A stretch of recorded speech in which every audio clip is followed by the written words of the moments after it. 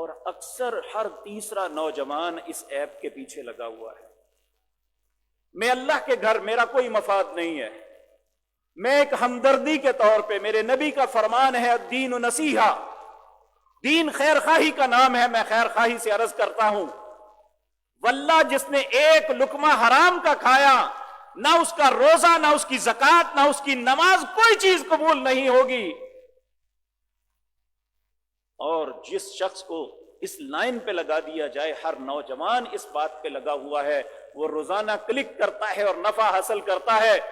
اسلام میں مزاربت طریقہ جائز ہے، لیکن مزاربت کیا ہے کہ آپ کو پتا ہونا چاہیے کہ میں نے جس میں پیسے انویسٹ کیے ہیں وہ کیا خرید رہا ہے، کیا بیچ رہا ہے، کیا نفع ہو رہا ہے، کیا نقصان ہو رہا ہے۔ ہم سٹاک ایکسچینج میں جا کے شیئر خریدتے ہیں، لیں، لیکن دو چیزوں کا خیال رکھیں کہ جس پروڈکٹ میں میں شیئر خرید رہا ہوں وہ حلال ہے، دوسرا کہ وہ سود کا کاروبار ساتھ بینک کے تو نہیں کرتے، ان کے پیسے وہاں پہ تو نہیں لیے ہوئے، اگر نہیں تو اس کا شیئر خریدیں، اس کی پروفٹ جائز ہے، کیونکہ آپ کے سامنے گراؤنڈ میں ایسی چیز موجود ہے، یہ سیمنٹ فیکٹری ہے، ٹیکسٹائل ملز ہیں، وہ روزانہ کی بنیاد پہ نفع اناؤنس کرتے ہیں، ٹھیک ہے، لیکن اس میں تو پتہ ہی نہیں کہ یہ کیا کاروبار کر رہے ہیں۔